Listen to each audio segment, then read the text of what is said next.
ప్రార్థించుదము. ప్రేమ స్వరూపైన మా పరలోకపు తండ్రి, మమ్ములను మిక్కిలి ప్రేమించిన మా గొప్ప దేవ, మహోన్నతుడా, మీ బంగారు పాదములకు స్తుతులు వందనాలు చెల్లిస్తున్నాం. తండ్రి, శిలువపై మీరు పలికిన 7 మాటలు మేము ధ్యానము చేయుచుండగా నన్ను నీ నోటి బూరగా దీవించమని వేడుకుంటున్నాం. మీ మాటలు నాలోంచి మీరే మాట్లాడమని ప్రార్థిస్తున్నాం.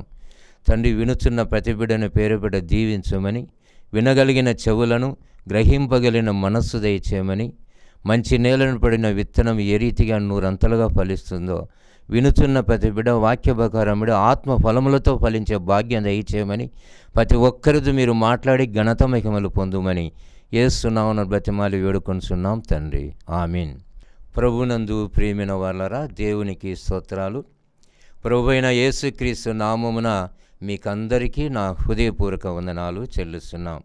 మన ప్రభువైన యేసుక్రీస్తు శిలువలో పలికినటువంటి మొట్టమొదటి మాటను మనం ధ్యానం చేసినప్పుడు, పరిశుద్ధుడైన లూకా రాసిన సువార్త 23వ అధ్యాయము 34వ వచనం మనం చదువుకున్నప్పుడు, యేసు, తండ్రి, వీరేమి చేయుచున్నారు వీరెరుగరు గనుక వీరిని క్షమించుమని చెప్పాను. ప్రియమైనటువంటి వాళ్ళరా, యేసు ప్రభు శిలువలో పలికినటువంటి మొట్టమొదటి మాటగా, తండ్రి, వీరేమి చేయుచున్నారో వీరు ఎరుగరు గనుక వీరిని క్షమించుమని ఆడ యేసు ప్రభు వారు తెలియపరుచున్నాడు. ప్రియమైనటువంటి వాళ్ళరా, శిలువలో వేలాడదీయటువంటి యేసు ప్రభు వారు తన ప్రేమ ఎటువంటిదో, ఎంత గొప్పదో ఈ మాట ద్వారా మనకు తెలియపరుచున్నాడు. ఎందుకంటే తాను సిలువ వేసినటువంటి వారిని, అపహాసం చేసినటువంటి వారిని, దూషించినటువంటి వారిని, తనను ఎంతగానో హింసించినటువంటి వారిని, శ్రమ పెట్టినటువంటి వారిని, శీలలు మేకులు కొట్టినటువంటి వారిని, వాళ్ళందరినీ కూడా క్షమించుమని తండ్రిని వేడుకుంటున్నాడు. అనగా శిలువకు శత్రువులుగా, తనకు శత్రువులుగా ఉన్నటువంటి వారిని ఆయన ఎంత ప్రేమను చూపిస్తున్నాడో, ఎంత కృపను చూపిస్తున్నాడో దేవుడి వాక్యం ద్వారా మనకు తెలియపరుస్తున్నాడు. కాబట్టి ప్రియమైనటువంటి వాళ్ళరా, కొండ మీద ప్రసంగంలో యేసు ప్రభు వారు పరిశుద్ధైన మత్తయి రాసిన సువార్త 5వ అధ్యాయము 44వ వచనం మనం చదువుకున్నప్పుడు, మీ శత్రువులను ప్రేమించండి, మిమ్మల్ని హింసించు వారి కొరకు ప్రార్థన చేయండి అని అక్కడ యేసు ప్రభు వారు బోధించినాడు. 1000 మంది ఆయన దగ్గర సమకూడినప్పుడు, మీ శత్రువులను ప్రేమించండి, మిమ్మల్ని హింసించు వారి కొరకు ప్రార్థన చేయండి. తాను ఏదైతే కొండ మీద ప్రసంగములు ఆయన చెప్పినాడో, మరి ఇక్కడ సిలువలో కూడా అదే ప్రేమను ఆయన అందించినట్లు మనం చూడగలం. కాబట్టి ఆయన ప్రేమ గొప్పది. యేసు ప్రభువుకి ప్రేమ మనం కూడా కలిగి ఉండాలనేది దేవుడు ఈ వాక్యం ద్వారా మనకు తెలియపరుచుంటున్నాడు. ప్రియమైనటువంటి వాళ్ళరా, అపోస్తలుడైన పౌలు రోమీయులకు రాసిన పత్రిక 12వ అధ్యాయము 19-20 వచనాలు మనం చదువుకున్నప్పుడు, పగ తీర్చుట మీ పని కాదు, పగ తీర్చుట నా పని. నీ శత్రువు ఆకలిగా ఉంటే భోజనం పెట్టు అంటున్నాడు. కీడు వలన నువ్వు జయించగా మేలు వలన కీడుని జయించుమని అక్కడ పౌలు ద్వారా దేవుడు సెలవిస్తున్నాడు. కాబట్టి ప్రియమైనటువంటి వాళ్ళరా, తనను హింసించినటువంటి వారు, దూషకులు, అపహాసకులు, అన్యులు, ప్రధాన యాజకులు, శాస్త్రులు, పరిసయ్యులు అందరూ కలిసి ఆయనను సిలువ వేసినప్పుడు సిలువలో నుండి వాళ్ళందరినీ క్షమించుమని యేసు ప్రభు వారు తన యొక్క ప్రేమను తెలియపరుచున్నాడు, తన యొక్క కృపను కూడా ఆయన తెలియపరుచుంటున్నాడు. మనం మొట్టమొదటిగా సిలువ దగ్గర ఎవరెవరు ఏ రీతిగా ఉన్నారని మనం ఆలోచన చేసినప్పుడు దేవుడు మనకు సెలవిస్తాడు. పరిశుద్ధుడైన మత్తయి రాసిన సువార్త 20వ అధ్యాయము 19వ వచనం మనం చదువుకున్నప్పుడు అక్కడ యేసు ప్రభు వారు మనకు తెలియపరిచాడు. పరిశుద్ధుడైన మత్తయి రాసిన సువార్త 20వ అధ్యాయము 19వ వచనం, ఆయనను అపహసించుటకును, కొరడాలతో కొట్టుటకును, సిలువ వేయుటకును అన్యజనులకు ఆయనను అప్పగింతురు. ప్రియమైనటువంటి వాళ్ళరా, అన్యజనులు అనగా అన్యజనులకు అప్పగించినట్లు ఇక్కడ మనం చూడగలం. ఇదే మత్తయి సువార్త 27వ అధ్యాయము 40వ వచనం మనం చదువుకున్నప్పుడు 40వ వచనములో దేవుడు సెలవిస్తాడు. మత్తయి సువార్త 27వ అధ్యాయము 40వ వచనాన్ని మనం చదువుకుంటే కనుక, దేవాలయమును పడగొట్టి 3 దినములలో కట్టువాడా, నిన్ను నువ్వే రక్షించుకొనుము, నువ్వు దేవుని కుమారుడవైతే శిలువ మీద నుండి దిగుమని చెప్పుచు ఆయనను దూషించిరి. దూషకులు అనగా యేసుప్రభు వారు దేవాలయాన్ని పడగొడితే 3వ రోజు లేపుతానని చెప్పిన ఆ యొక్క వాక్యాన్ని పట్టుకొని ఈయనను ఇక్కడ దూషిస్తున్నారు.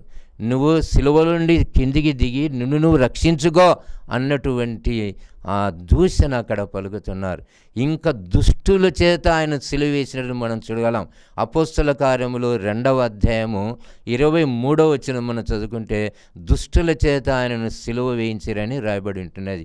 కాబట్టి ప్రియమైనటువంటి వాళ్ళరా, ఎటువంటి వారిని ప్రేమించినాడు యేసుప్రభు అంటే దుష్టులు, దూషకులు, అపహాసకులు, ఆయనను హింసించినటువంటి వారు, ఆయనను ఎంతగానో శ్రమ పెట్టినటువంటి వారు, అటువంటి వారి శత్రువులందరినీ కూడా యేసుప్రభు వారు అక్కడ ప్రేమతో వారిని రక్షణ కలిగించినట్లు మనం చూడగలం, వారిని క్షమించినట్లు మనం చూడగలం. కాబట్టి మొట్టమొదటి పాఠంలో దేవుని ప్రేమ ఎలాంటిదో అక్కడ దేవుడు సెలవిస్తున్నాడు. 1 యోహాను పత్రిక 4వ అధ్యాయము 8వ వచనం మనం చదువుకున్నప్పుడు దేవుడు ప్రేమ స్వరూపి అనగా దానికి నంబర్ వేసి కింద అర్థం రాసింటాడు, దేవుడు ప్రేమ గలవాడని రాసింటాడు. కాబట్టి ప్రియమైనటువంటి వారా, ఆయన ప్రేమను వెల్లడి చేస్తున్నాడు. శత్రువులను ప్రేమించి తన యొక్క ప్రేమను ఆయన తెలియపరుస్తున్నాడు. కాబట్టి మనము కూడా ఏ రీతి ఉండాలంటే పరిశుద్ధైన మత్తయి రాసినటువంటి సువార్త 13వ అధ్యాయము 35వ వచనంలో దేవుడు మనకు సెలవిస్తాడు, మనం యేసుప్రభు ప్రేమించినట్టు మనము కూడా ఇతరులను ప్రేమించాలన్నటువంటి విషయాన్ని దేవుడు ఇక్కడ మనకు తెలియపరుస్తున్నాడు. కాబట్టి ప్రియమైనటువంటి వాళ్ళరా, దేవుడు చెప్పినటువంటి ఏ విషయం కూడా ఈ లోకంలో ఆయన ప్రేమ అనేది గొప్పది అని మనం తెలుసుకోవాలా. ఆయన ప్రేమ గొప్పది. ఈ లోకంలో మనం ఏ రీతి ఉన్నాం మనం పరీక్ష చేసుకోవాలా. దేవుడు సెలవిస్తున్నాడు.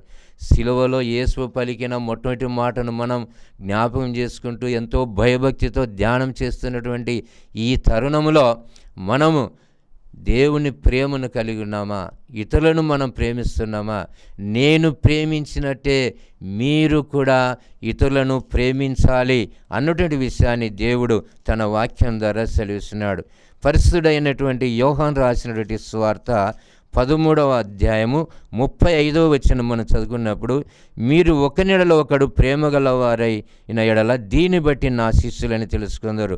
34వ వచనంలో, మీరు ఒకరినొకరు ప్రేమింపాలని మీకు కొత్త ఆజ్ఞ ఇచ్చుచున్నాను, నేను ప్రేమించినట్టే మీరును ఒకరినొకరు ప్రేమింపలేను. కాబట్టి ప్రియమైనటువంటి వాళ్ళరా, మొట్టమొదటి మాటలో మొట్టమొదటిది ఏంటంటే దేవుని యొక్క ప్రేమ. ఆయన ప్రేమ స్వరూపి, శత్రువులను ప్రేమించినటువంటి వాడు. మనం కూడా అలాంటి ప్రేమ కలిగి లోకంలో జీవిస్తే అన్ని దేశాలు బాగుంటాయి, కుటుంబాలు బాగుంటాయి, మనుషులందరూ బాగుంటారు. దేవుని ప్రేమ లేకనే మనం శత్రుత్వాన్ని పెంచుకొని పగ పెంచుకొని ఈ లోకంలో మనం జీవించినట్లు చూడగలం. కాబట్టి రెండవదిగా మొట్టమొదటి మాటలో క్షమాపణ. మన దానియేలు గ్రంథము 9వ అధ్యాయము 9వ వచనం చదివితే ఆయన కృపా క్షమాపణ కలిగిన దేవుడు అని రాయబడి ఉంటున్నది. ఆయన కృపా క్షమాపణలు కలిగినటువంటి దేవుడు. మన 86వ కీర్తన 5వ వచనం చదువుకుంటే ఆయన క్షమించుటకు సిద్ధ మనస్సు గలవాడని రాయబడి ఉంటున్నది. అనగా దేవుడు ఎప్పుడు తన ఎద్దకు వచ్చేవారు వారి పాపాలు ఒప్పుకున్నప్పుడు, వారి అతిక్రమలను వారు ఒప్పుకున్నప్పుడు క్షమించే దేవుడు, క్షమించడానికి సిద్ధ మనస్సు గలవాడని దేవుడు తన వాక్యం ద్వారా సెలవిస్తున్నాడు. కాబట్టి దేవుని మనస్సు ఎలాంటిదంటే క్షమాపణ మనసు, ఇతరులను క్షమించే మనసు, సిద్ధ మనస్సు అయినది, క్షమించడం సిద్ధ మనస్సు. కాబట్టి దేవుని మనస్సు ప్రేమ కలిగినది, దేవుని మనస్సు పాపులను క్షమించేది. మరి మానవుని మనస్సు ఏ రీతి ఉంటుందంటే దేవుని మనస్సుకు వ్యతిరేకంగా ఉంటుంది. మనం శత్రువులను ప్రేమించలేము, కీడు చేసిన వారిని ప్రేమించలేం. మనం పగకు పగ, కీడుకు కీడు. మనం ఈ లోకంలో యుద్ధానికి యుద్ధము, కొట్లాటకు కొట్లాట, గూండాయిజానికి గూండాయిజము, అనగా పగ తీర్చుకోవడం మన పని, కీడు చేయడం మన పని.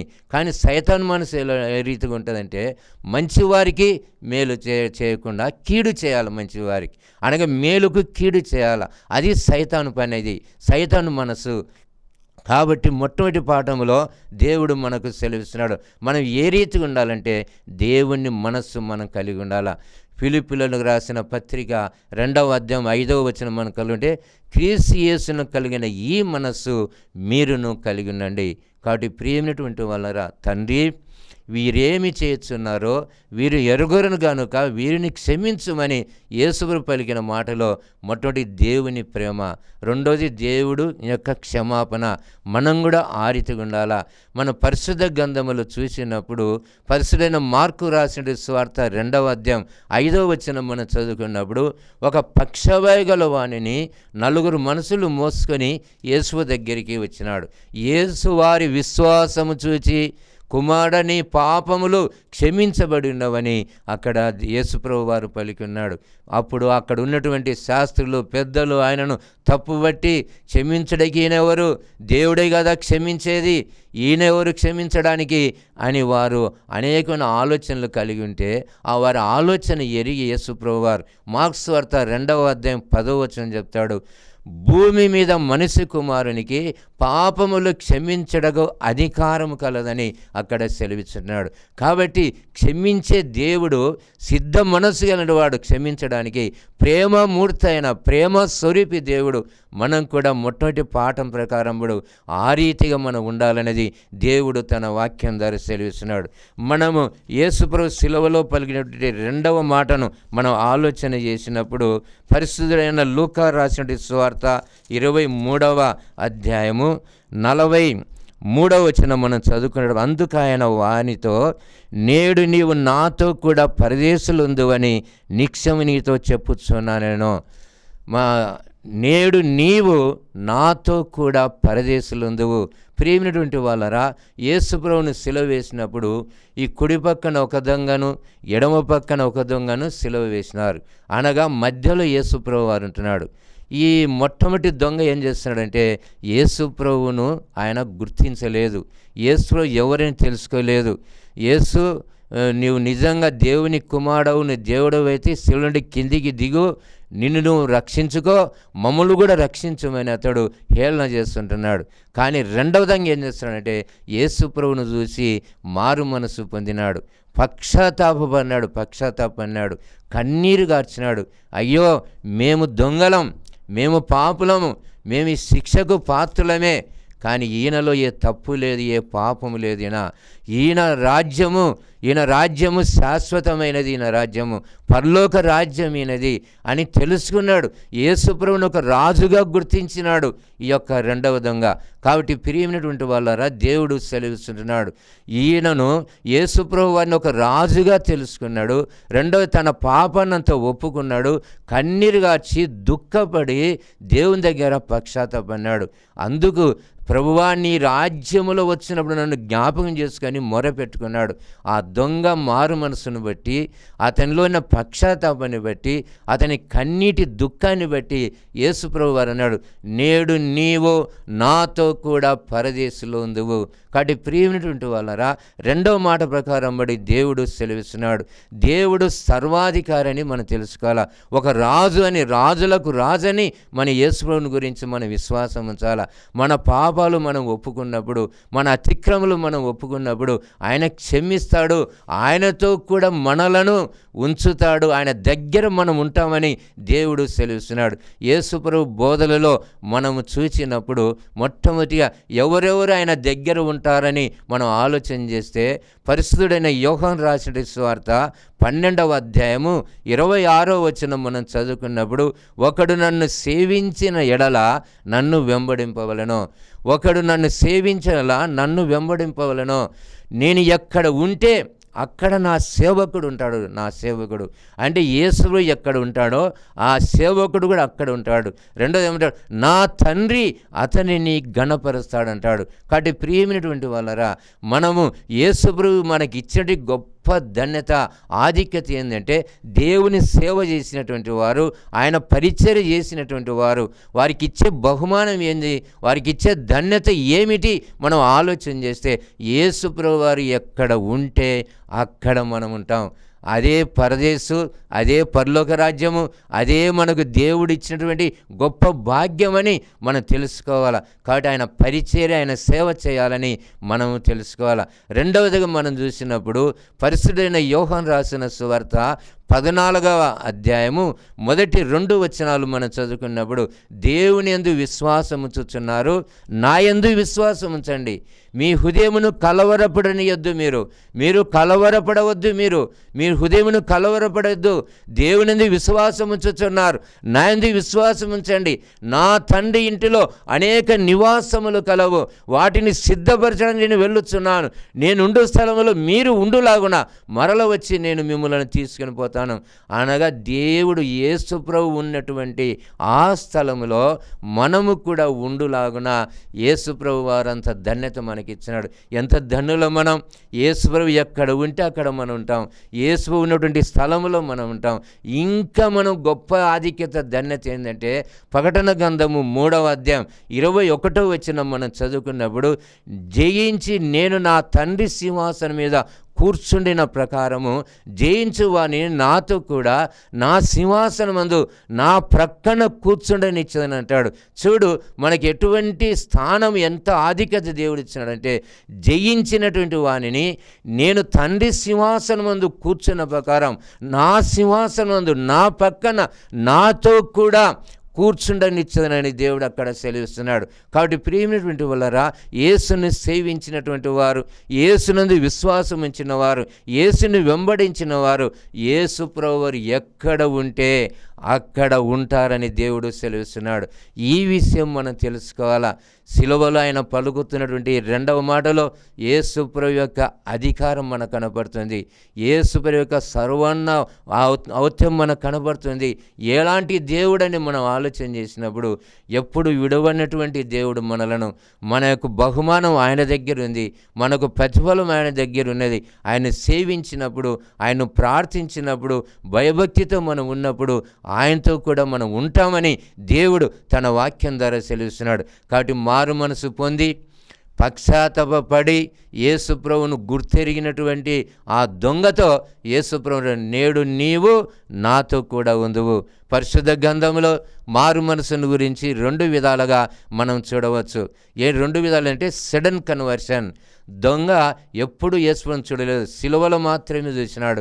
అంతకుముందు ఎప్పుడు కూడా చూడలేదు. చూచిన మొట్టమొదటిసారి యేసు ప్రభువుని అంగీకరించినాడు, యేసు ప్రభువుని విశ్వాసం, అది సడన్ కన్వర్షన్ అంటారు. అనగా యేసును చూడగానే మారు మనసు పొందడం, పశ్చాత్తాపడడం. ఇంకా కొన్ని చోట్ల ఏమైపోతాయి, కొన్ని సందర్భాల్లో తప్పిపోయిన కుమారుడు, ఆయనకు సడన్ కన్వర్షన్ లేదు. మన లూకాసు వార్త 15వ అధ్యాయం 11 నుంచి 17 వచనాల వరకు మనం చదువుకుంటే గ్రాడ్యువల్ కన్వర్షన్ అంటారు. అంటే క్రమక్రమంగా, ఇంకా నిదానంగా తెలుసుకోకొద్దీ మారు మనసు పొందడం. కానీ సిలువ దగ్గర గ్రాడ్యువల్ కన్వర్షన్ కాదు, మన సడన్ కన్వర్షన్. అనగా తక్షణమే యేసును చూచిన వెంటనే, ఆయన సిలువను చూచిన వెంటనే మనం మారు మనసు పొందాలా, పశ్చాత్తాపడాలన్నటువంటి విషయాన్ని దేవుడు తన వాక్యం ద్వారా, కాబట్టి నేడు నీవు నాతో కూడా పరదేశులు ఉందు అని దేవుడు సెలవిస్తున్నాడు. యేసు ప్రభువారు సిలువలో పలికినటువంటి 3వ మాటను మనం ఆలోచన చేసినప్పుడు, పరిశుద్ధైనటువంటి యోహాను రాసిన సువార్త 19వ అధ్యాయము 26-27 వచనాలు మనం చదువుకున్నప్పుడు, యేసు తన తల్లియు తాను ప్రేమించిన శిష్యుడును దగ్గర ఉండుట చూచి, అమ్మా ఇదిగో నీ కుమారుడని తన తల్లితో చెప్పాను. తర్వాత శిష్యుని చూచి, ఇదిగో నీ తల్లి అని చెప్పాను. ఆ గడియ నుండి ఆ శిష్యుడు ఆమెను తన ఇంట చేర్చుకొనెను. ఈ 3వ మాటలో కుటుంబ బాధ్యత, తల్లిదండ్రులను ఏ రీతిగా మనం ప్రేమించాలా, తల్లిదండ్రులకు ఒక సంరక్షకుడుగా యేసు ప్రభువు ఇక్కడ తెలియపరుచున్నాడు. ప్రియమైనటువంటి వాళ్ళరా, కన్న తల్లి ఎదురుగానే కుమారుడు అనేక హింసలు పొందుతున్నాడు, శ్రమలు పొందుతున్నాడు, సిలువను మోస్తున్నాడు, రక్తము చిందిస్తున్నాడు. తల్లి తట్టుకోలేకపోతుంది, గుండె పగిలిపోతుంది తల్లిది. పరిశుద్ధైన లూకా రాసిన సువార్త 2వ అధ్యాయము 35వ వచనం మనం చదువుకుంటే, యేసు ప్రభువును 8 రోజులప్పుడే యేసేపు మరియమ్మలు యెరూషలేము దేవాలయాన్ని తీసుకొని పోతారు. అక్కడ సుమియనటువంటి భక్తుడు నజరేయుడైన యేసును, అనగా 8 రోజులైనటువంటి ఆ బాలుని తన చేతులతో ఎత్తుకొని అప్పుడు మరియమ్మకు చెప్తాడు, మరియా నీ హృదయములో ఖడ్గము దూసుకొని పోతుంది. కాబట్టి యేసు పుట్టిన 8 రోజులకే మరియమ్మకు ఉన్నటువంటి ఆ యొక్క విషయం ఏంటంటే, సుమేను భక్తుడు చెప్పింది, మరియా నీ హృదయంలో ఖడ్గము దూసుకొని పోతుంది. కాబట్టి ప్రియమైనటువంటి వాళ్ళరా, యేసు ప్రభు పుట్టినప్పటి నుండే మరి అనేకమైనటువంటి ఇలాంటి శ్రమలు మనం చూడగలం. యేసు ప్రభు పుట్టినప్పటి నుండి, పుట్టక ముందు కూడా, ఆ దేవదూత చెప్పినప్పటి నుండి కూడా అనేకమైనటువంటి శ్రమలు, బాధలు మనం చూడగలం. పుట్టినప్పుడు దేవదూతలు వచ్చినారు, పరలోక సైన్యం వచ్చింది, స్తుతి గానములు చేసినారు. లూకాసు వార్త 2:14 పరలోక సైన్యం వచ్చింది. వాడి ఆ స్తుతి గానము చేసినారు, పాటలు పాడినారు. వాళ్ళంతా ఏమైపోయినారు? ఇప్పుడు ఒక్క దేవదూత కూడా దగ్గరికి రాలేదు. నా కుమార్ని రక్షించడానికి ఆ 12 మంది శిష్యులు ఏమైపోయినారు? రెండవది దేవదూతలు, పరలోక సైన్యము ఏమైపోయినారు? తూర్పు దేశపు జ్ఞానులు ఎంత దూరము నుండి ఈ బాలునికి మోకరించి సాగిలపడి ఆయనకు ముక్కుబడులు చెల్లించినారు. గొర్రెల కాపర్లు వచ్చి వారు కూడా ధన్యులైనారు ఈయనను ప్రచురం చేసి. వీళ్ళందరూ ఏమైపోయినారు? ఒక్కడు నా కుమారుడు సిలువేయబడుతున్నాడు, కోడాలతో కొడుతున్నారు ఆయనను, ఆయనకు వెంట్రుకలు పీకుతున్నారు, ఆయన రక్తము చిందిస్తున్నాడు ఒకటేసారి. కన్న తల్లి తట్టుకోలేకపోతుంది. ఆమె ధైర్యం చూసినప్పుడు మన సిలువ దగ్గర ఆమె ఉంటున్నది. ప్రియమైనటువంటి వాళ్ళరా, ఆ సందర్భంలో కుంగిపోయినటువంటి తల్లిని, అనగా కన్నీరు కూడా రావడానికి కూడా కళ్ళలో నీరు లేదు. అసలు శరీరంలో ఆ నీరు లేనటువంటి ఒక ఎండిపోయిన శరీరముతో ఉన్నటువంటి పరిస్థితి. అలాంటి సమయంలో తల్లిని ఆదరిస్తున్నాడు, తల్లిని ఓదార్స్తున్నాడు ఒకటి యేసుప్రభు వారు. అమ్మా, ఇదిగో నీ కుమారుడు ఆయన అక్కడ సెలవిస్తున్నాడు. ప్రియమైనటువంటి వాళ్ళ మనం ఆలోచన చేసినప్పుడు అంత ఆదరణ. కాబట్టి ఎవరైతే దిక్కు దశలేక, ఎవరైతే ఈ లోకంలో మనము అనాథలుగా ఉంటున్నామా, దిక్కు దశ లేకుంటున్నామా, ఇబ్బందులు ఉంటున్నామా, ఒంటరిగా ఉంటున్నామా, విడువన్నటువంటి దేవుడు, మనల్ని ఆదరించే దేవుడని మనం తెలుసుకోవాలి. సిలువ దగ్గరికి వచ్చి సిలువ వేయబడినటువంటి యేసును మనం విశ్వసించినప్పుడు, ఆయన నమ్ముకున్నప్పుడు మనల్ని ఆయన ఎప్పుడు విడిచిపెట్టాడు.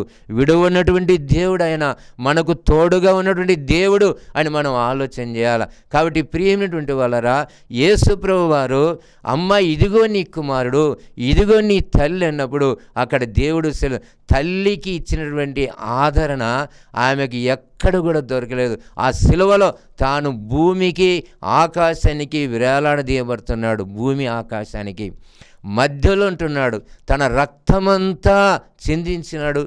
పలకడానికి కూడా మాటలు రావు ఆ పరిస్థితిని మనం చూసినప్పుడు. అటువంటి సమయంలో తల్లిని జ్ఞాపం చేసుకున్నాడు. కాబట్టి ఈ లోకంలో మనం కూడా కొన్ని కష్టాలు వస్తేనే, కొన్ని బాధలు వస్తేనే, శ్రమలు కలుగుతానే తల్లిదండ్రులు దూరం చేసే వాళ్ళు ఉంటున్నారు. కొంతమంది తల్లిదండ్రులను చూడకుండా అనాథ శరణాలయాలలో పెట్టే వాళ్ళు ఉంటున్నారు. తల్లిదండ్రిని బాధ పెట్టే వాళ్ళు ఉంటున్నారు ఈ లోకంలో. ప్రియమైనటువంటి వాళ్ళరా, దేవుడిచ్చిన 10 ఆజ్ఞలు కూడా మనం చూస్తే, నీ తల్లిని నీ తండ్రిని సన్మానించము, అప్పుడు దీర్ఘాస్మను తాడవని దేవుడు సెలవుస్తున్నాడు. కాబట్టి కుటుంబ బాధ్యత, కుటుంబ సంరక్షణ, ఈ 3వ మాటలో దేవుడు మనకు సెలవుస్తున్నాడు. తల్లిని ప్రేమించాలా, తండ్రిని గౌరవించాలా. దేవుడు కూడా ఒక తల్లి స్థానంలో ఉంటున్నాడు. యెషయా గ్రంథము 66:13 మనం చదువుకున్నప్పుడు, ఒకని తల్లి వానిని ఆదరించినట్లు నేను మిమ్ములను ఆదరించదని అంటున్నాడు. కాబట్టి ప్రియమైనటువంటి వాళ్ళరా, దేవుని యొక్క ఆదరణ మనకు కావాలన్నా, దేవుని యొక్క సంరక్షణ మనకు కావాలన్నా, సిలువేయబడిన యేసును మనం నమ్ముకోవాలా, ఆయనలో విశ్వాసం ఉంచాలా. మనం కూడా ఆయన పలికిన మాటలను ఒక మార్గదర్శకంగా తీసుకోవాలా. అవి ఆనిముత్యాలు, జీవపు మార్గాలు, ప్రపంచానికి, మానవ కోటికి జీవపు మాటలవి, జీవపు మార్గాలవి. అటువంటి మాటలు మనం కూడా పాటించినప్పుడు మనం ఎంతగానో ఆశించబడతామనేది దేవుడు తన వాక్యం ద్వారా మనకు తెలియపరుస్తున్నాడు. అది 3వ మాట ద్వారా దేవుడు సెలవిస్తున్నాడు. మనం 4వ మాట ఆలోచన చేసినప్పుడు, పరిశుద్ధుడైన మత్తయి రాసినటువంటి సువార్త 27:46 మనం చదువుకున్నప్పుడు అక్కడ దేవుడు మనకు సెలవిస్తాడు. పరిశుద్ధుడైన మత్తయి రాసినటువంటి సువార్త 27:46 మనం చదువుకున్నప్పుడు అక్కడ దేవుడు మనకు సెలవిస్తాడు. మధ్యాహ్నం మొదలుకొని 3 గంటల వరకు ఆ దేశమంతటా చీకటి కమ్మెను. ఇంచుమించు 3 గంటలప్పుడు యేసు ఏలి ఏలి లామా సబక్తాని బిగ్గర కేక వేశాను. ఆ మాటకు నా దేవా నా దేవా నన్నెందుకు చేయి విడిచిదివి అని అర్థము. ప్రియమైనటువంటి వాళ్ళరా, మధ్యాహ్నం మొదలుకొని 3 గంటల వరకు చీకటైంది ఆ దేశం అంతా కూడా. ప్రియమైనటువంటి వాళ్ళరా, ఆమోసు గ్రంథము 8వ అధ్యాయం 9వ వచనం మనం చదువుకుంటే, మధ్యాహ్నమున సూర్యుడు ఆయన అస్తమిస్తాడు. చూడండి, అక్కడ దేవుడు చెప్పేటువంటి వాక్యం. పగటంతా చీకటి కలుగుతుంది అంటున్నాడు. ప్రవచనం ముందుగానే దేవుడు సెలవిస్తున్నాడు. ఆమోసు గ్రంథము 8వ అధ్యాయము 9వ వచనం మనం చదువుకున్నప్పుడు 9వ వచనంలో, ప్రభువైన యెహోవా సెలవిచ్చినదేమనగా, ఆ దినమున నేను మధ్యాహ్న కాలమందు సూర్యుని అస్తమింపజేయుదును, పగటి వేళను భూమికి చీకటి కమ్మజేయుదును. చూడు, ప్రవచనము ఇక్కడ చెప్తున్నాడు దేవుడు. దేవుని మాటకు సృష్టి ఉంటుంది. సూర్యుడు వింటున్నాడు దేవుని మాట, భూమి వింటుంది, చీకటి దేవుని మాట వింటుంది. ఈ పగటి అంతా చీకటి కలుగును కాకంటే చీకటి కలుగుతుంది. సూర్యుడు కనపడకుండా పోవాలంటే సూర్యుడు కనపడకుండా పోతున్నాడు. చంద్రుడు కనపడకుండా పోవాలంటే కనపడకుండా పోతున్నాడు. యెహోషువ గ్రంథం 10వ అధ్యాయం 12వ వచనం మనం చదువుకున్నప్పుడు అక్కడ యెహోషువ ప్రార్థన చేయగా సూర్యుడు ఆగంటే ఆగినాడు, చంద్రుడు ఆగంటే ఆగినాడు. కాబట్టి ప్రియమైనటువంటి వాళ్ళరా, మనం ఆలోచన చేసినప్పుడు ఈ లోకంలో దేవుని మాట సృష్టి ఉంటున్నది. కాబట్టి మనం కూడా దేవుని మాట వినాలా. యెహోషువ గ్రంథం 10వ అధ్యాయం 12వ వచనంలో, యెహోవా ఇశ్రాయేలు ఎదుట అమోరీయులకు అప్పగించిన దినమున ఇశ్రాయేలీయులు వినుచుండగా యెహోవాకు ప్రార్థన చేసెను. సూర్యుడా, నీవు గిబియోనులో నిలువుము, చంద్రుడు నీవు అయ్యాలోను లోయలో నిలువుము. కాబట్టి యెహోషువ ప్రార్థించినట్లు సూర్యుడు ఒక రోజంతా ఆగిపోయినాడు, చంద్రుడు ఆగిపోయినాడు. కాబట్టి ప్రియమైనటువంటి వాళ్ళరా, సృష్టి దేవుని మాట వింటున్నది. కాబట్టి మనం కూడా దేవుని మాట మనం వినాల. కాబట్టి యేసు ప్రభువారు ఆయన సిలువలో పలికినటువంటి ఆ 4వ మాటలు చూసినప్పుడు మధ్యాహ్నం మొదలుకొని 3 గంటల వరకు చీకటి కలిగింది. ఆ చీకటిలో యేసు ప్రభు వారు ఏమని పలుకుతారంటే, ఏలి ఏలి లామా సబక్తని. ఆ మాటకు, నా దేవా నన్నెందుకు చేయి విడిచితివి. తండ్రి అంటే యెహోవా దేవుడు చెయ్యి విడిచేది కాదు, ఆయన రక్షించే హస్తం ఎప్పటికి కూడా. యెషయా గ్రంథం 59వ అధ్యాయము 1వ వచనం చదువుకుంటే, యెహోవా హస్తము రక్షింప నేరకున్నట్టు అది కురుచ కాలేదంటాడు. అది రక్షణ హస్తమే. కానీ ఈ సమయంలో మనం ఆలోచన చేసినప్పుడు ఆ హస్తం ఏమైపోయింది? ఈ యేసుప్రభు వారిని విడిచిపెట్టినారు. ఎంతకాలమని మనం ఆలోచించే ఒక ప్రవచనం ఉన్నది. యెషయా గ్రంథము 54వ అధ్యాయము 7వ వచనం మనం చదువుకున్నప్పుడు, నిమిషమాత్రము నేను నిన్ను విసర్జించి తిని గొప్ప వాత్సల్యముతో నిన్ను సమకూర్చెదను. కాబట్టి ప్రియమైనటువంటి వాళ్ళరా, నా దేవా నన్నెందుకు చేయి విడిచేదంటే, యెహోవా దేవుని చెయ్యి రక్షణ చెయ్యది, రక్షించే హస్తము.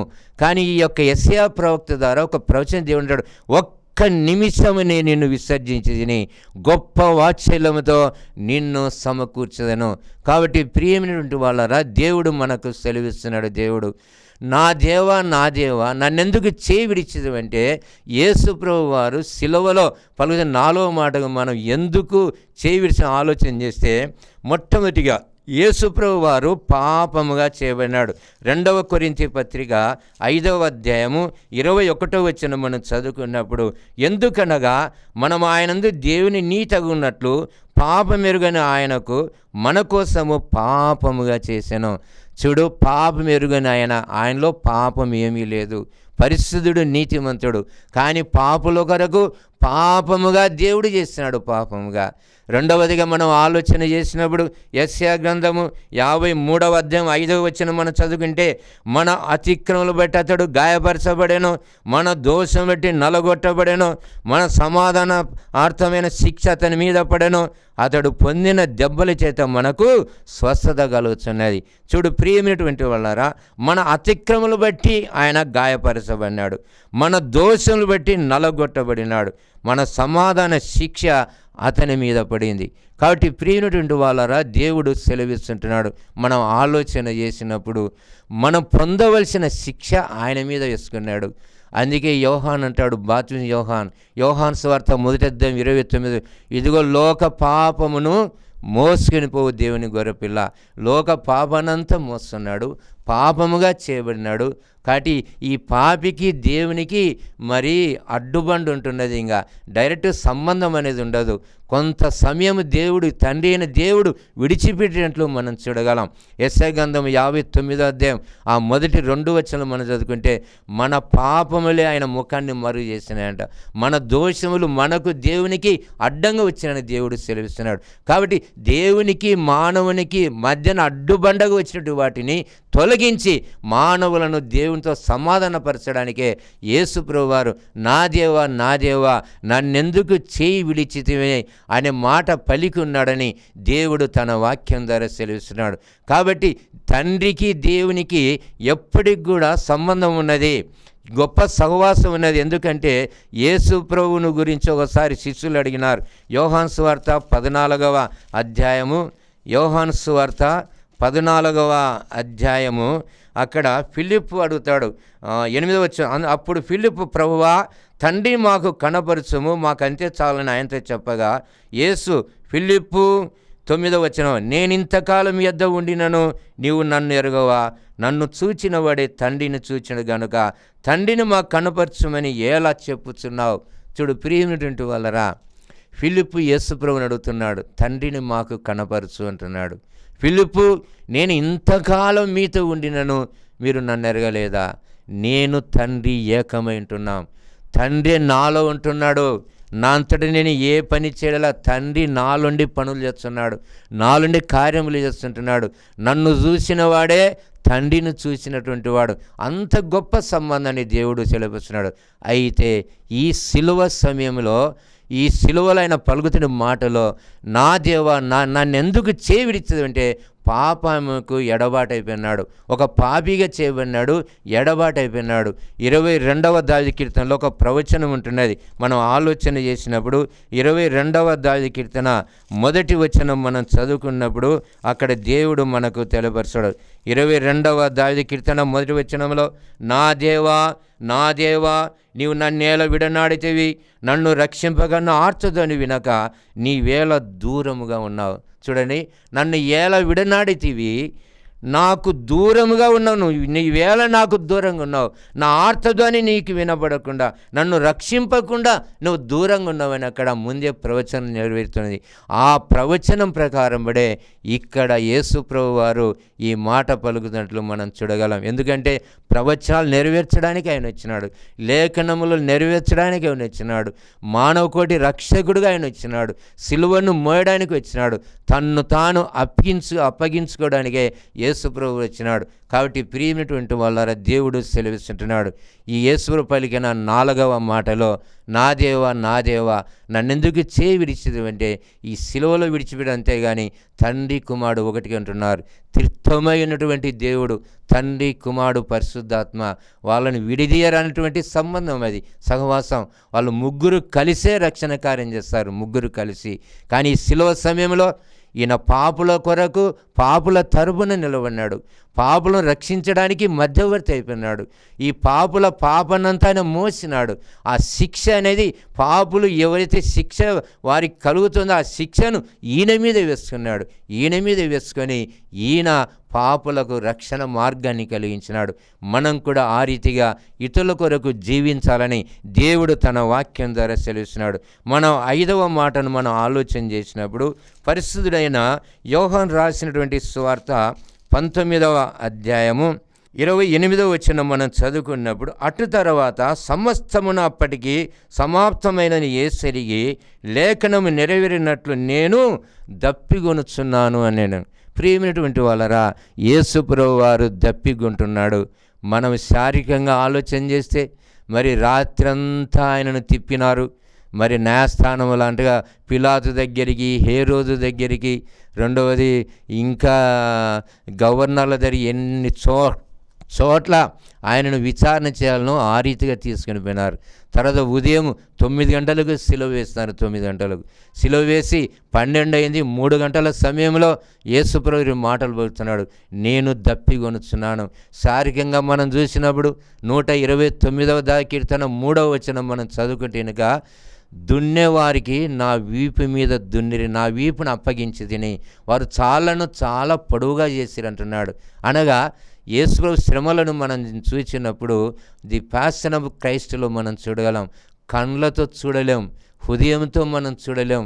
అటువంటి శ్రమలు, చూడలేనటువంటి, నిలబడలేనటువంటి, గుండె పగిలిపోయేటువంటి శ్రమలు ఏ మానవుడు అటువంటి శ్రమలు పొందలేరు. కాబట్టి దావీదు భక్తుని ద్వారా 129వ కీర్తన 3వ వచనంలో అంటున్నాడు, దున్నే వారికి నా వీపును అప్పగించి తిని. వాళ్ళు చాలను పొడుగు అంటే ఆయన శరీరాన్ని కొడాలతో కొట్టినప్పుడు దున్నేవాడు నాగడితో భూమిని దున్నితే అది పగిలిపోతూ ఉంటుంది, అది చాళ్ళు అంతా చక్కగా పడుతుంటాయి. ఆ రీతిగా వర్ణన చేస్తుంటున్నాడు. ఈయనను దున్నినారంటే కొడాలతో కొట్టి లాగినారు. ఆ కొరడాకు సీసం ఉంటుంది, రేగి ముళ్ళు ఉన్నట్టు అది వంకరగా ఉండి ఉంటుంది. అది ఒక కేటు పడిందంటే సీల్చుకొని వస్తుంది, అది ఒక పొడవునటువంటి చాలు మాత్రం వస్తుంది. కాబట్టి ప్రియమైనటువంటి వాళ్ళరా, అంత శ్రమ ముండ్ల కిరీటం పెట్టి ఆయనను ఎంతగానో అపహాసం చేసి, మనం పరిశుద్ధ గ్రంథంలో యెషయా గ్రంథము 50వ అధ్యాయము 6వ వచనం మనం చదువుకున్నప్పుడు అక్కడ దేవుడు మనకు సెలవిస్తాడు. యెషయా గ్రంథము 50వ అధ్యాయము 6వ వచనం మనం చదువుకుంటే కనుక 50వ అధ్యాయము 6వ వచనం, కొట్టువారికి నా వీపును అప్పగించి తిని, వెంట్రుకలు పెరిగే వారికి నా చెంపలను అప్పగించి తిని, ఉమ్మివే వారికి అవమానపరుచుకొని వారికి నా ముఖము దాచుకొనలేదు. చూడు ప్రియమైనటువంటి వాళ్ళ, కొట్టువారికి నా వీపును అప్పగించి తిని, వెంట్రుకలు పెరిగివే వారికి నా చెంపలను అప్పగించి తిని, ఉమ్మివే వారికి, అవమానపరచు వారికి నా ముఖము దాచుకొనలేదు.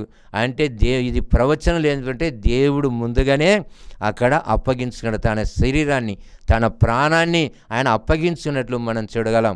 యోహాను రాసిన సువార్త 18వ అధ్యాయం 4వ వచనం 7 వచనాలు మనం చదువుకుంటే, ఈ యేసుప్రభువును పట్టుకోవడానికి దివిటీలతో, కత్తులతో, గుజేలతో ఆ సైనికులు, బంటౌతులు అందరూ వస్తారు.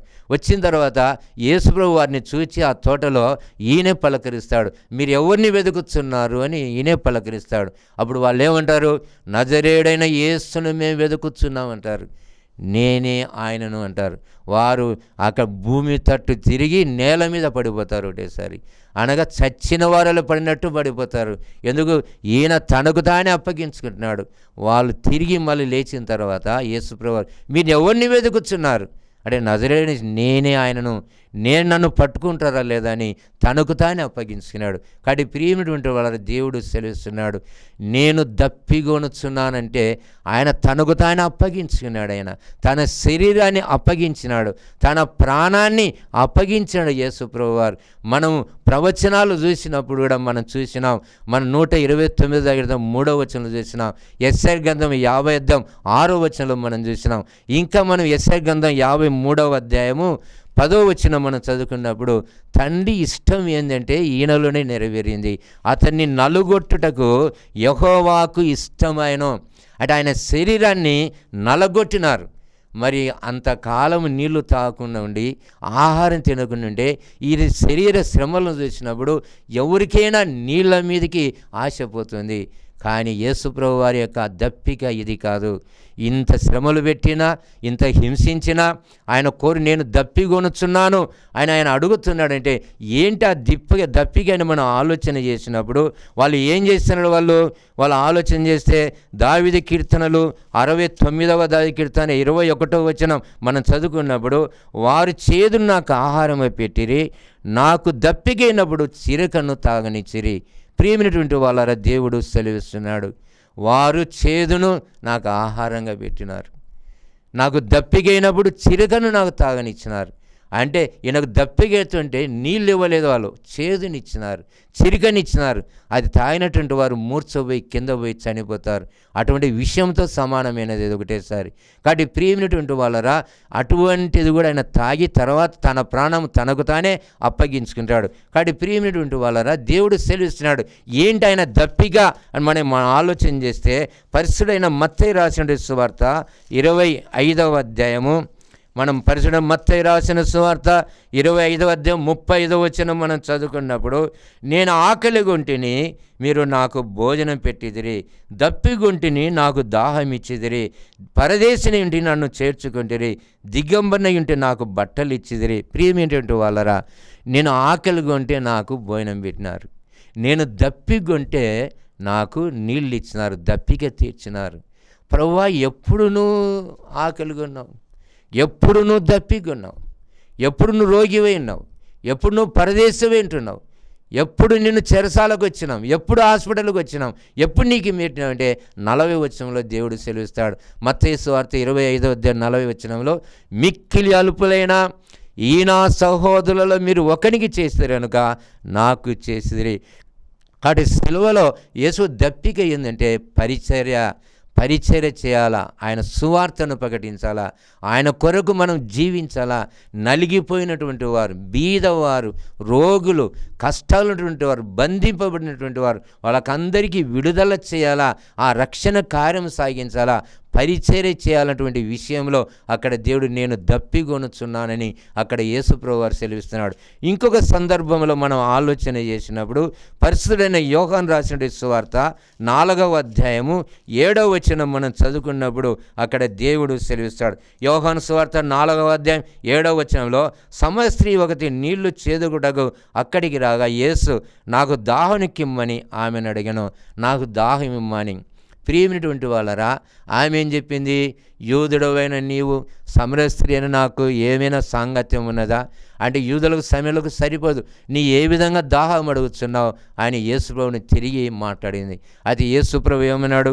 నీవు ఎవరు నిన్ను దాహం అడుగుతున్నారో ఆ వరముని రుచి చూచినట్లయితే నీవు దప్పికొనవు. ఇప్పుడు ఈ బావిలో నీళ్ళు తాగువాడు మరలా దప్పికొంటాడు, నేనిచ్చు నీళ్ళు తాగువాడు కడుపులో జీవజల నదులు ప్రవహించునని నేను నీతో చెప్పుచున్నానని యేసుప్రభువు వారు చెప్పినాడు. కాబట్టి ప్రియమైనటువంటి వాళ్ళరా, అక్కడ దప్పిగా ఆ సమరస్త్రీ దప్పిక తీర్చడానికి ఈయన నేను దాహం కొనుచున్నాను, నా దప్పిక తీర్చమని ఆమెను అడిగినట్లు మనం చూడగలం. అక్కడ ఏంటంటే సువార్త ప్రకటన, యేసుక్రీస్తుని గురించి ప్రకటించాలా. ఈమె యేసుప్రభువును నేను కళ్ళారా చూచినాను, మెస్సియాను చూచి తిని ఆయన నాతో మాట్లాడినాడు అని చెప్పి ఆమె సేవ చేసింది. చూడండి, యోహాను సువార్త 4వ అధ్యాయం 39వ వచనం మనం చదువుకున్నప్పుడు, నేను చేసినవని నాతో చెప్పునని సాక్ష్యమిచ్చిన స్త్రీ యొక్క మాటను బట్టి ఆ ఊరిని సమరయులు అనేకులు ఆయన యందు విశ్వాసం ఉంచిరి. చూడండి, ఒక స్త్రీకి దేవుడు ఆమె దప్పిక తీర్చినాడంటే అర్థం ఏంటంటే జీవజలం ఇచ్చినాడు, అనగా సువార్తను ప్రకటించమన్నాడు, మెస్సియాను ప్రకటించమని, అదే ఆయన దప్పిక. కాబట్టి ప్రియమైనటువంటి వాళ్ళరా, మనం ఆలోచన చేసినప్పుడు దేవుడు సెలవిస్తున్నాడు, ఆయనే మనకు దప్పిక తీర్చేవాడు యేసుప్రభు వారే. మనం యోహాను సువార్త 7వ అధ్యాయం 37వ వచనంలో, ఆ పండగలో మహాదినమైన అంత్యదినమున యేసు నిలిచి ఎవడైనా దప్పిగొనలా నా యొద్దకు వచ్చి దప్పిక తీర్చుకొనవలెను. చూడు, ఎవడైనా దప్పిగొనలా, ఎవడైనా నా దగ్గరకు వచ్చి దప్పిక తీర్చుకోవాలను. మరి అలాంటి ఇతరుల దప్పిక తీర్చే దేవుడు సిలువలో దప్పిగొనుచున్నానంటే ఆ దప్పిక శరీర దప్పిక కాదు, లేదంటే తన దప్పిక కాదు, అది ఈలోక సంబంధించిన దప్పిక. అందరూ మారు మనసు పొందాలా, దేవుని సేవ చేయాలా, దేవుని పరిచర్య చేయాలా, సువార్తను ప్రకటించాలా, మెస్సియాను గురించి తెలియపరచాలా. ఇది దాహం తీర్చడం అనగా ఆయన పని మనం చేస్తుంటే దేవుడు గొప్పగా దీవిస్తాడు అనే విషయాన్ని దేవుడు తన వాక్యం ద్వారా సెలవిస్తున్నాడు. యేసుప్రభు వారు సిలువలో పలికినటువంటి 6వ మాటను మనం ఆలోచన చేసినప్పుడు, పరిశుద్ధుడైనటువంటి యోహాను రాసిన సువార్త 19వ అధ్యాయము 28వ వచనం చదువుకున్నప్పుడు, అటు తర్వాత సమస్తమును అప్పటికి సమాప్తమైన యేసు తిరిగి లేఖని నేను దప్పికొనుచున్నానని చెప్పినాడు. తర్వాత 30వ వచనములో యేసు ఆ చిరికను పుచ్చుకొని సమాప్తమైన చెప్పి తల వంచి ఆత్మను అప్పగించెను. సమాప్తమైనది అని ఇక్కడ దేవుడు సెలవిస్తున్నాడు. ఏమి సమాప్తమైనది మనం ఆలోచన చేసినప్పుడు, యేసు ప్రభువు ఈ లోకానికి ఏంటికి వచ్చినాడో ఆ పని సమాప్తమైనది.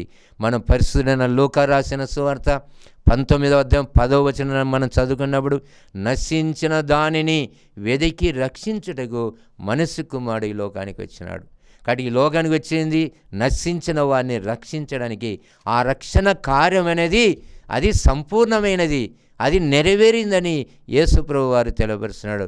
తరువాత పరిశుద్ధైన యోహాను రాసిన సువార్త 17వ అధ్యాయం 4వ వచనం మనం చదువుకున్నప్పుడు 4వ వచనంలో, చేయుటకు నీవు నాకు ఇచ్చిన పని నేను సంపూర్ణంగా నెరవేర్చి భూమి మీద నిన్ను మహిమపరిచితిని. చూడు ప్రియమైనటువంటి వాళ్ళరా, తండ్రి ఏ పని అయితే ఆయనకు అప్పగించినాడో అదే రక్షణ పని, ఈ లోకాన్ని రక్షించవలసిన పని. ఆ పని సంపూర్ణంగా నెరవేర్చినాడు. కొదవ లేకుండా, ఏ కొరత లేకుండా సంపూర్ణంగా రక్షించి భూమి మీద నిన్ను మహిమపరిచితిని. కాబట్టి ఈ పని, తండ్రి చిత్తాన్ని నెరవేర్చడానికి, ఈ రక్షణ కార్యం చేయడానికి ఎంత పట్టుదలగా యేసుప్రభు వారు నెరవేర్చినాడని మనం ఆలోచన చేస్తే, యోహాను సువార్త 4వ అధ్యాయం 34వ వచనం మనం చదువుకున్నప్పుడు అక్కడే సెలవిస్తాడు, నా తండ్రి చిత్తము నెరవేర్చుటయో ఆయన పని తుదముట్టించుటయో నాకు ఆహారం అని అక్కడ సెలవిస్తున్నాడు. యోహాను సువార్త 4వ అధ్యాయం 34వ వచనం, యేసు వారిని చూచి నన్ను పంపిన వాని చిత్తము నెరవేర్చుటయో ఆయన పని తుదముట్టించుటయో నాకు ఆహారము. కాబట్టి ప్రియమైనటువంటి వాళ్ళారా, దేవుడు సెలవిస్తుంటున్నాడు, ఆయన ఈ లోకానికి వచ్చింది దేనికోసం? దేవుని పని చేయడానికి, దేవుని చిత్తమును నెరవేర్చడానికి, రక్షణ కార్యాన్ని సంపూర్ణంగా నెరవేర్చడానికి ఈ లోకానికి వచ్చినాడు. అందుకు సిలువలో 6వ మాటగా చెప్తున్నాడు, సమాప్తమైనది.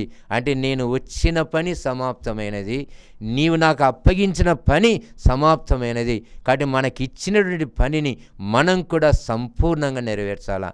అప్పుడు మనకు సకల ఆశీర్వాదాలు దేవుడు కుమ్మరిస్తాడు. ఏ పని ఇచ్చినాడు మనకు, ఆ పనిని మనం సంపూర్ణంగా చేయాలి. మనం ఫిలిప్పీ పత్రిక 2వ అధ్యాయం 4వ వచనం మనం చదువుకుంటే, మీలో ప్రతి వాడును తన సొంత కార్యములు మాత్రమే గాక ఇతరుల కార్యములు కూడా చూడవలెను. ఈ లోకంలో చాలామంది సొంత కార్యాలే చేసుకుంటున్నారు, సొంత కార్యాలే, కానీ ఇతరుల కార్యములను చూడడం లేదు. ఇతరులను సొంత వాటిలోనే అంత మునిగిపోతున్నారు ఒకటేసారి. ఇంకా అదే రాజ్యము, అదే లోకం అన్నట్టుగా. కానీ ఇతరుల కార్యములు కూడా చూడాలంటాడు. అదే ఫిలిప్పీయులకు రాసిన పత్రిక 2వ అధ్యాయము 21వ వచనం మనం చూడండి, అందరూ తమ సొంత కార్యములను చూచుకొనుచున్నారు కానీ యేసుక్రీస్తు కార్యమును చూడరు. చూడండి ప్రియమైనటువంటి వారా, అందరూ తమ సొంత కార్యములనే చూచుకొనుచున్నారు కానీ యేసుక్రీస్తు కార్యములను చూడడం లేదు. కాబట్టి మనము యేసుక్రీస్తు దేవుని కార్యాలు కూడా చేయాలా, దేవుని పనులు చేయాలా. ఈ లోకంలో సొంత పనులు ఉంటాయి, మనకు ఇతరుల పనులు ఉంటాయి, దేవుని పనులు ఉంటాయి.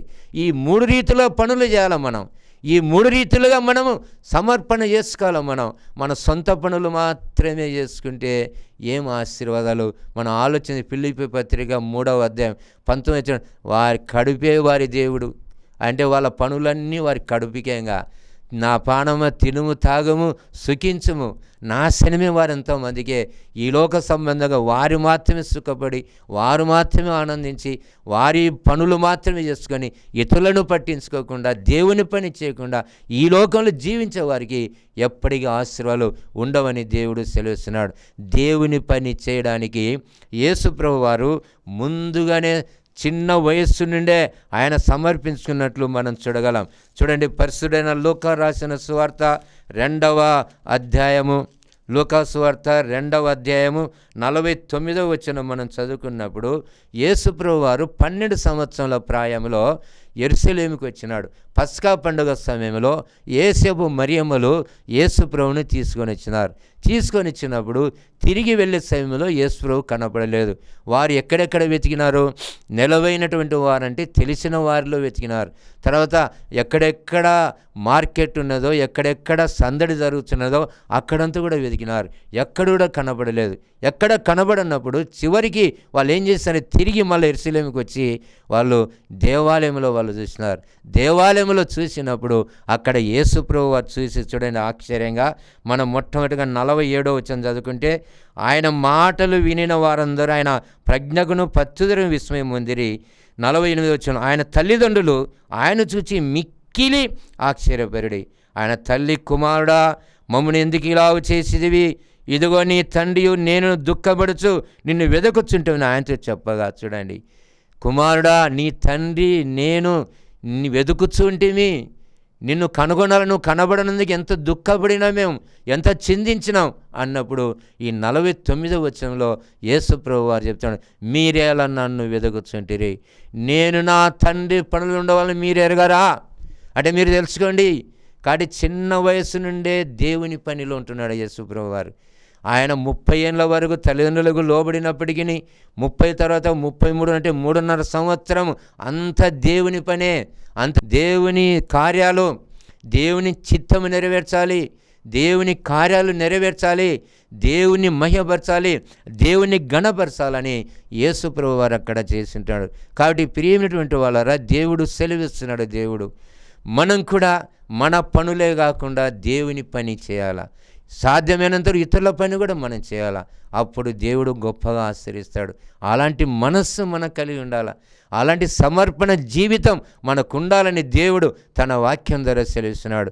చివరిగా యేసు ప్రభువు వారు సిలువలో పలికినటువంటి 7వ మాటను మనం ఆలోచన చేసినప్పుడు, పరిశుద్ధైన లూకా రాసిన సువార్త 23వ అధ్యాయం 46వ వచనం మనం చదువుకున్నప్పుడు, అప్పుడు యేసు గొప్ప శబ్దముతో కేక వేసి, తండ్రి, నీ చేతికి నా ఆత్మను అప్పగించుకొనుచున్నాను.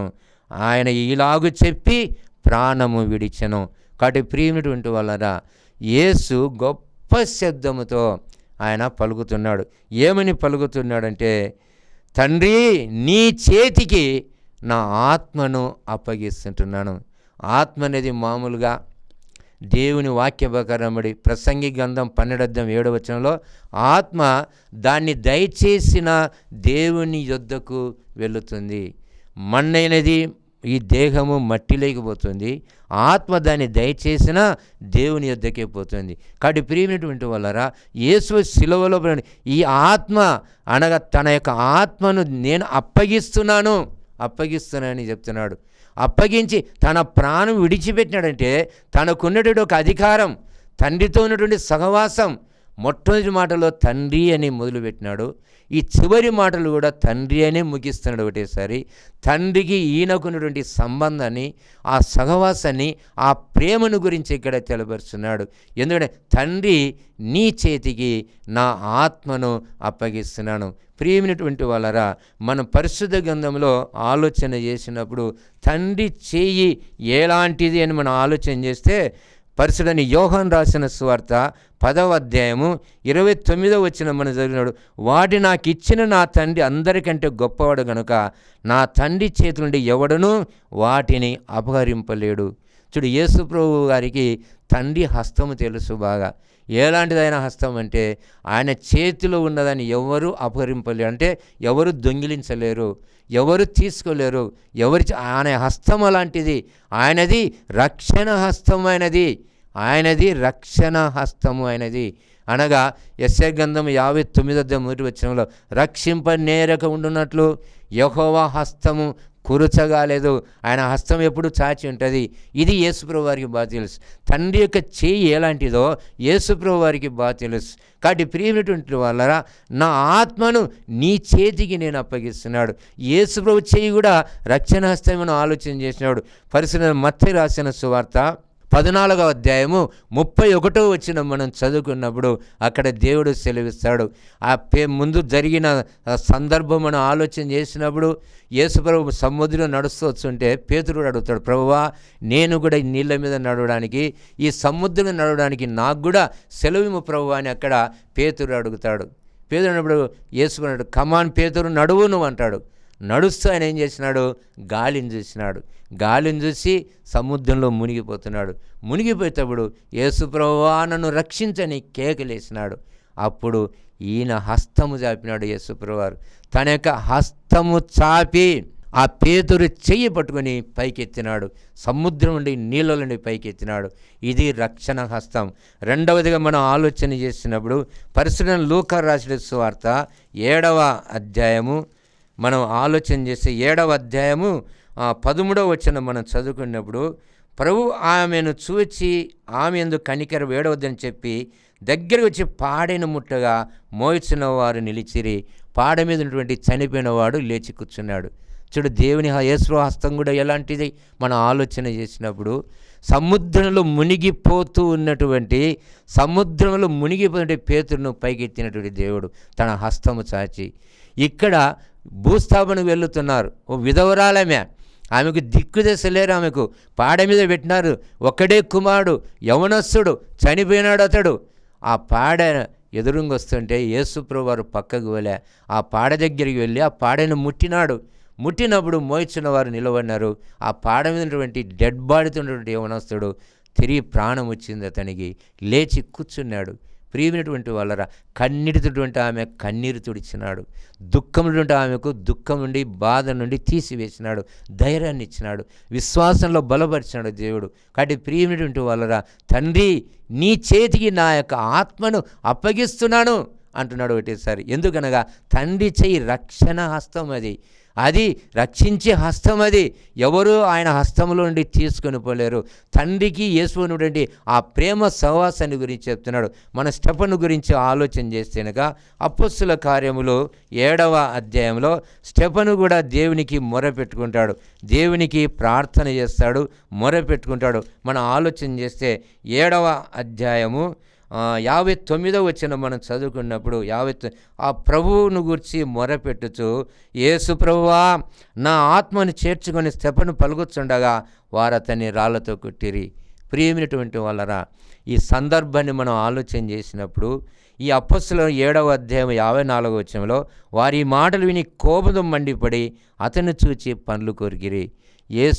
స్టెఫన్ను చంపాలనుకున్నారు, పండ్లు కొరికినారు, మండిపడినారు, దొమ్మిగా ఆయన మీద పడినారు ఒకటేసారి. ఈయనేం చేస్తున్నాడు?